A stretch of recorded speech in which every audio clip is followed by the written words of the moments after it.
Saudara, kita juga sudah bersama dengan pengamat politik Trias Politika, Agung Baskoro. Selamat pagi, Pak Agung. Pagi, Mbak Okta. Pak Agung, menarik melihat bagaimana pada akhirnya pagi hari ini di Jakarta ada Rano Karno dan juga Pramono Anung begitu yang akan mendaftar. Ini artinya kan juga kemarin sempat ramai diusung katanya PDIP ini Anies Rano, tapi sekarang pada akhirnya yang berangkat ini Pramono dan juga Rano Karno. Ya. Bagaimana Anda melihat ini? Iya, di timeline sosial media kita bahkan di perbincangan publik banyak pihak menunggu, bahkan teman-teman media sudah sejak kemarin ya ngantri di masa pengumuman 6 calon gubernur, wakil gubernur PDIP.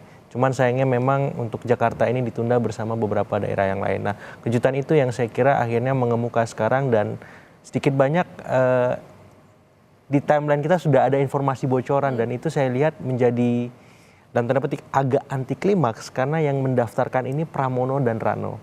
Karena publik saya lihat aspirasinya kalau tidak Anies, Ahok seperti itu, karena memang punya daya elektoral yang lebih kuat ketimbang Pramono gitu. Nah, kalaupun memang tidak Anies Ahok, saya masih berpikiran Rano Pramono misalkan. Itu kan menarik karena memang jadi dibalik ya Pak? Iya, karena memang Mas Rano ini punya pengalaman panjang sebagai kepala daerah. Sebaliknya Mas Pram ini sedikit banyak fokus di internal PDIP sebagai sekjen, ataupun beliau menteri sekretaris kabinet dalam tanda petik di eksekutif yang memang levelnya nasional. Nah, pengalaman sebagai kepala daerah beliau belum tentu solid sehingga butuh waktu, padahal masa kampanye di pilkada ini kan pendek, hanya efektifnya 3 bulan seperti itu. Jadi kalau dipaksa berhadapan dengan RK Suswono yang dalam tanda petik RK-nya sudah malang melintang sebagai kepala daerah mulai dari wali kota Bandung, gubernur Jawa Barat, dan sekarang mencoba di Jakarta, saya kira pertarungannya menjadi kurang menarik ya, dan kurang kompetitif gitu, karena memang lebih banyak titik tekannya nanti di PDIP untuk berjuang keras untuk memastikan basis-basis loyal mereka bertambah dengan basis-basis baru yang selama ini menjadi captive marketnya PKS. Ya, saya sering menyatakan bahwa Jakarta Timur, Jakarta Pusat, Jakarta Selatan itu basis loyal PKS. Walaupun tetap ada irisan dengan PDIP, tapi karena PDIP-nya di sini sama-sama kader, otomatis ceruk pemilih ini tidak meluas. Ya, stuck ataupun stagnan kalau memang tidak ada inovasi-inovasi politik yang bisa dikapitalisasi dari dua figur Pramono dan Rano seperti itu. Karena ini pertarungan pilkada, ujungnya di kandidat, partai hanya mengantarkan saja, memberikan tiket, setelah itu kandidatnya yang akan bermanuver, berinovasi, dan melakukan kampanye-kampanye persuasif sehingga bisa menarik pemilih seperti itu. Oke, baik. Pak Agung, kita tahan dulu, ini kita melihat dulu bagaimana situasi terkini di Jawa Timur. Ini ada Khofifah Indar Parawansa dan juga Emil Dardak.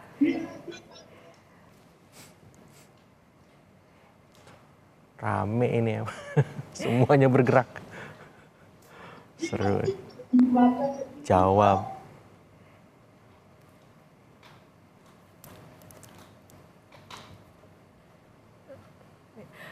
Menarik, Khofifah dan juga Emil Dardak, ini kalau Pak Agung melihatnya seperti apa dua pasangan ini?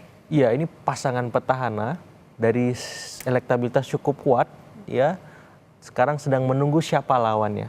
Apakah PDIP bisa berkoalisi dengan PKB membentuk poros tandingan yang bisa menjadi lawan sepadan bagi Khofifah Emil, dan sedang menguat nama Ibu Risma di sana.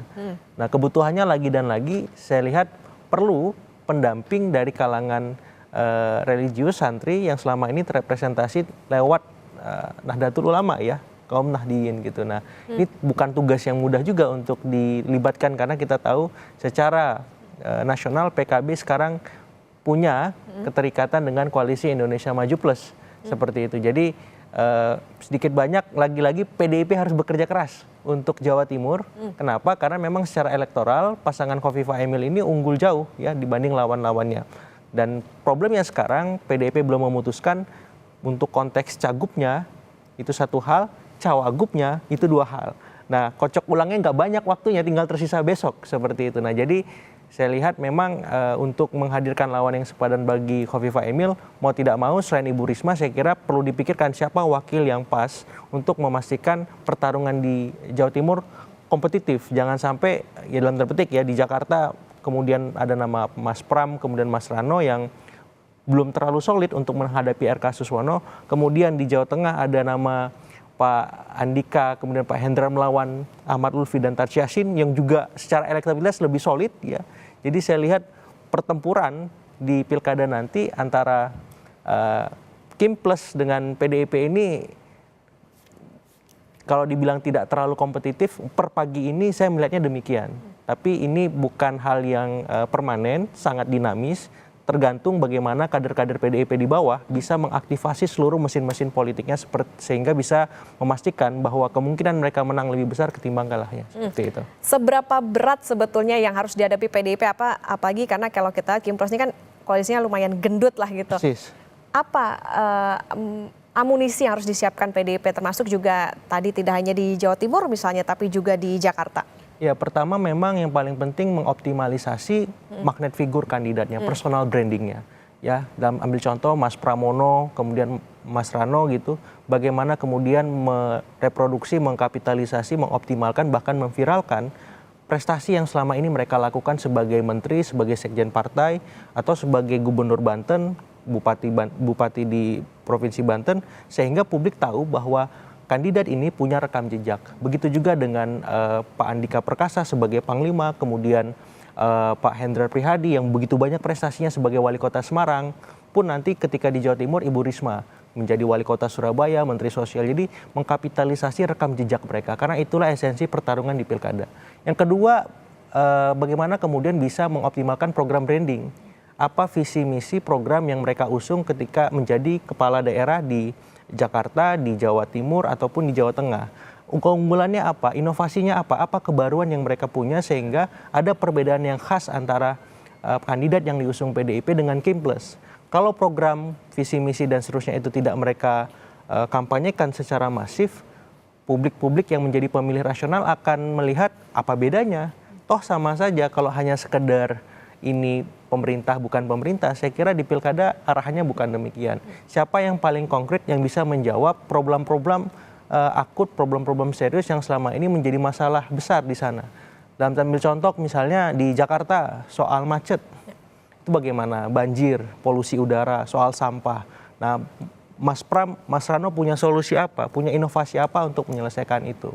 Nah, yang ketiga isu-isu yang bisa respon bisa dijawab, apakah yang aktual soal misalkan sekarang ada arahan nepotisme yang akut, ada arahan juga soal isu-isu keseharian, lapangan kerja lagi sempit, kebutuhan pokok lagi mahal. Bagaimana respon Pramono sama Mas Rano untuk itu? Bagaimana respon Pak Andika, Mas Hendra dan Ibu Risma terhadap isu-isu aktual yang sekarang berkembang di masyarakat? Nah, itu bisa menjadi satu kesatuan, personal branding, program branding, kemudian isu branding, supaya apa? Supaya ada kekhasan kandidat PDIP dengan Kim Plus. Nah, di luar itu semua, saya kira yang paling penting bagaimana ya mengoperasionalisasi ya dalam konteks kampanye-kampanye, karena kampanyenya pendek, singkat. Jadi narasi personal branding, program branding, dan isu-isu tadi bisa diviralkan di udara lewat platform media sosial, media cetak, elektronik, dan seterusnya. Kemudian di kampanye relawan ya, lewat door-to-door campaign, canvassing, dan seterusnya. Jadi saya kira ini masih terbuka peluangnya, tapi PDIP-nya, kandidatnya, mesin-mesin politiknya, relawan simpatisannya, bahkan konsultannya, itu harus berkeringat habis-habisan. Harus kerja ekstra keras. Seperti tadi di Jawa Timur menarik Kofifa dan juga Emil Dardak. Ini kan dua-duanya petahana. Kemudian juga PDIP nih kita tunggu nih apa sih sebetulnya nanti senjata politiknya nanti untuk di Pilkada Jawa Timur. Nah, apakah artinya dengan petahana ini kansnya sudah paling besar, sudah artinya dapat golden ticket gitu untuk nantinya menang atau seperti apa Pak Agung? Iya, kemungkinan menangnya besar per pagi ini ya. Karena bisa jadi dalam politik itu ada dinamika yang mengemuka ya, sehingga memang menimbulkan ya bahasanya tsunami politik, gempa tektonik politik dan seterusnya, yang artinya ada situasi force major yang membuat kedaruratan itu mengemuka. Katakanlah kemarin ada putusan MK, itu kan mengubah peta, mengubah konstelasi. Nah, ketika pilkada berlangsung ada hal apa lagi di level nasional yang itu bisa mengobok-obok peta elektoral yang ada. Asumsikan misalkan hari ini Kofifa Emil unggul, bukan berarti ketika 27 November nanti Kofifa Emil pemenangnya.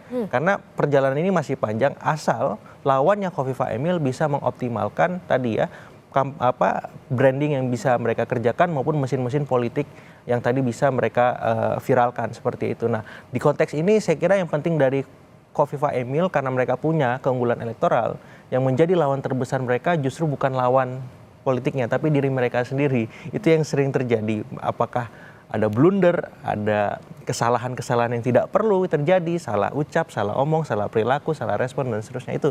Sehingga saya melihat lebih ke sana dan bagaimana kemudian Khofifa Emil ini bisa memastikan bahwa mereka tetap turun ke bawah, tetap menyapa warga, tetap melakukan kampanye di udara, di darat dan seterusnya supaya apa? Supaya kemenangan mereka bisa diamankan. Jadi mengamankan kemenangan itu sama beratnya dengan mengejar ketertinggalan. Karena seringkali yang di atas, yang unggul itu suka terlena, suka merasa cukup dan kurang hati-hati. Nah seringkali kalau kita melakukan pendampingan di bawah bersama kandidat, saya mengingatkan bahwa yang paling utama kewaspadaan, mawas diri, jangan sampai ketika kita unggul, kemudian kita tidak melakukan kerja yang lebih ekstra ataupun tidak hati-hati lagi. Nah Khofifa Emil ataupun dalam konteks Ahmad Lutfi bersama Taj Yassin ataupun nanti RK Suswono, yang paling penting bagaimana mereka tetap ada mindset hati-hati, mawas supaya tidak jumawa karena peta politik kita dinamis walaupun kelihatannya tenang, adem gitu ya, semuanya bisa berubah, apalagi Jakarta, semua informasi itu berlangsung dengan cepat, pesat, dan kalau tidak direspon dengan hati-hati karena banyak kesalahan, dan akhir-akhir ini Pak RK lagi ramai juga sering melakukan klarifikasi dan itu sangat-sangat prinsip dan vital. Kalau tidak secara terkontrol beliau memastikan bagaimana meresponnya dengan bijak seperti itu. Termasuk kalau di Jawa Timur ini kan bisa kita katakan kandang banteng gitu. Betul. Itu pengaruhnya seberapa besar untuk saat ini? Karena kalau kita mengingatkan Khofifa Emil Dardak ini petahana, tapi jangan dijawab dulu Ya, Pak Agung. Kita siap. akan kembali usai jeda. Jadi saudara tetaplah di Breaking News Kompas TV.